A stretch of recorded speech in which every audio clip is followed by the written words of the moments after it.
So after just a little bit longer than first anticipated, here is my full review on the Sony X90J. Don't forget to hit the red button to subscribe and give this video a thumbs up and click the notification bell to get my next video first.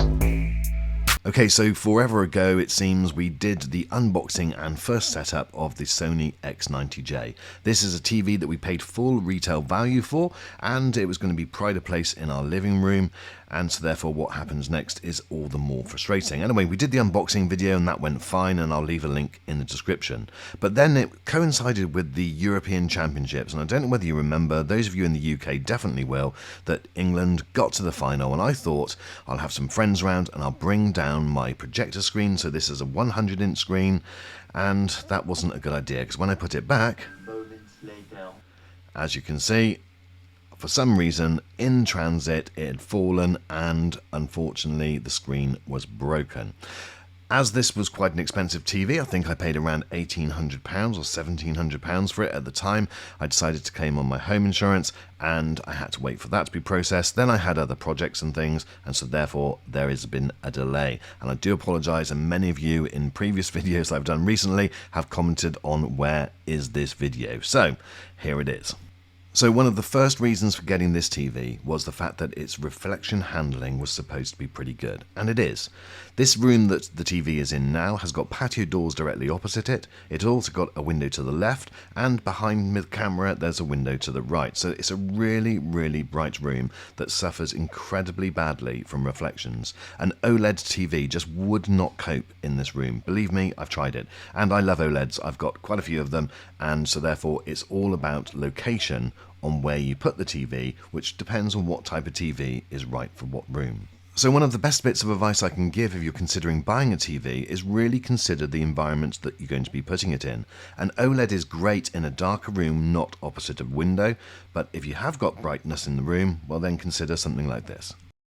One of the differences between this TV and last year's X900H is the fact that you've now got two different positions to put the feet. That's providing you buy the 55-inch or bigger.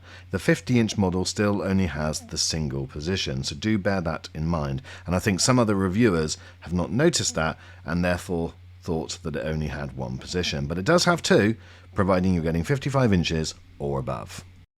In my opinion, when it comes to design, well, this TV isn't going to win any awards. The X90J just feels almost a little bit like the last generation of TV, certainly when you compare it to OLEDs. Sure, the back has got a nice pattern on, but what's the point of that? The TV almost feels a little bit too thick, hence why I'm wall mounting mine, and it's just about acceptable in terms of the bezels, although again, they are quite thick. When you consider what else is available, this TV does feel and look just a little bit dated, but it's only in the casing and the design. When it comes to the picture, it's very, very different.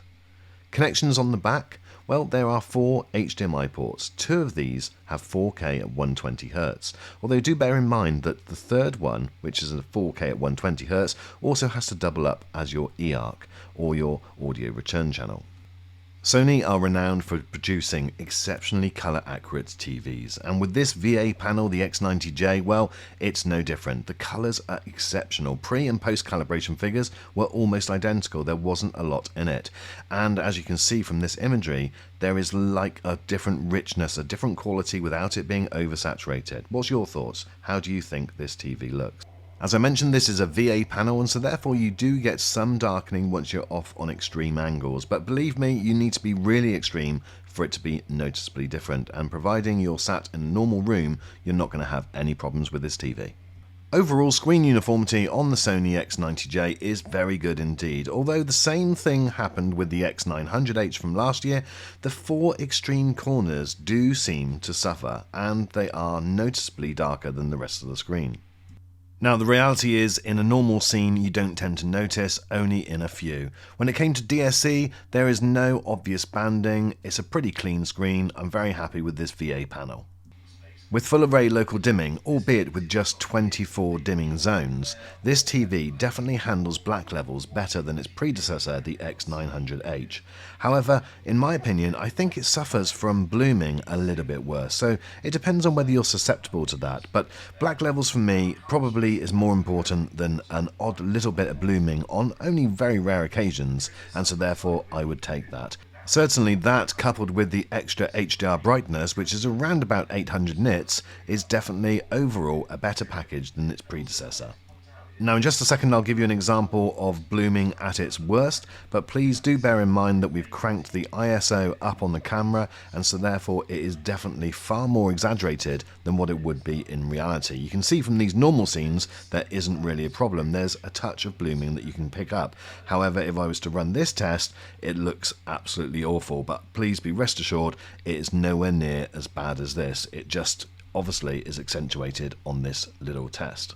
Sony this year have moved to Google TV, which is pretty much the same as Android TV, although I think I like it a little bit more. Certainly, I think some of the other reviewers have noticed, and I certainly did, was that this is definitely less gimmicky with adverts that some of the other operating systems seem to be moving more and more towards. There is the option where you can have personalized ads turned on or off, but the general home screen didn't feel like they're just trying to push something towards me. How are you feeling about that, guys? Because it does seem to be something that is moving more and more into these TV home screens. Great that we've got this operating system like it is, but when they're just trying to push things towards you, it's a real turn off for me. For a number of years now, Sony have had one of the best ways to adjust the picture. Almost absolutely every single setting is there and very easily explained what it does and also what it will do when you change it. So you can go in and really customize the picture exactly how you like it. Now, if you would like a dedicated video on my exact setup without going through calibration, give me a shout in the comments, let me know, and I'm happy to do that for you. Like with most of these TVs, the sound isn't particularly great, and I'd definitely recommend a 5.1 system or a soundbar. Here's an example of what I recorded coming from it.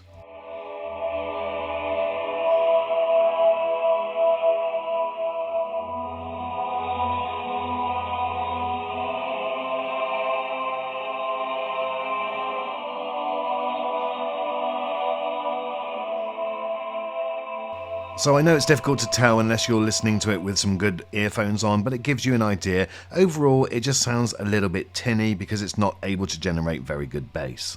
The X90J has Sony's new Bravia processor, the XR processor, and it does an incredible job when it comes to picture upscaling. Standard definition looks like high definition and high definition looks like 4K. I don't quite know how Sony do it, but it's absolutely amazing. It looks brilliant no matter what you're putting into it. Another thing that I really like is the motion handling. Watching sports events are an absolute joy. There's no judder, there's no stutter, it's smooth, continuous, and looks brilliant. Now, the one thing that I wasn't as keen on, or certainly didn't notice as good an improvement, was HDR content. Certainly it looked, if anything, slightly weaker or slightly more washed out than the previous content that we've been looking at, and it was actually, in fact, a little bit of a disappointment. Gaming on the X90J is an absolute joy. Pictures look crisp and fantastic, and gameplay is superb. Input lag is also very low indeed. One thing that Sony has been advertising for, well, I think since God was a boy, is variable refresh rate, and it still hasn't happened yet. They're still advertising it, that it is going to come to this TV, but at the time of doing this review, which is the end of September 2021, it's not here. And bear in mind, they advertised that it was coming on the X900H last year, and that was over a year ago, and it still hasn't come to that. So I did check the Sony website today, and it is still saying that it's coming via a future firmware update. Now, what's your thoughts about that? I think it is a little bit misleading for all this time to be saying that, and when is it actually going to appear? As you can see, this also has auto low latency mode for HDMI ports 3 and 4, but it doesn't have G-Sync and it doesn't have FreeSync compatibility. But other than that, gaming is, as I said, an absolute joy. So my final thoughts with this Sony X90J is that I love it. It is still one of my favourite TVs, and it is an improvement over last year's X900H. I do find that Sony TVs are very expensive when they first come out, and they do end up getting discounted quite a lot, so the fact that I'm doing this review a few months after it's already been released probably means that you can pick this up now for a very good deal, and I'll leave some links in the description so that you can check that out for yourself. But what you're getting with this TV is one that handles standard definition, high definition and 4K content really well. I was slightly disappointed with the HDR content, however I think that could be improved with tweaking it a little bit more. Gaming is great, and almost everything else you throw at it. You're not buying this TV for its looks, you're buying it for its performance, and it is a very, very good performer. Don't pay too much money for it though, because there are other great TVs out there. Make sure you can get a deal, but if you do get the deal, then this could be a TV that will see you through the next few years. Oh yeah, unless of course you're looking for variable refresh rate.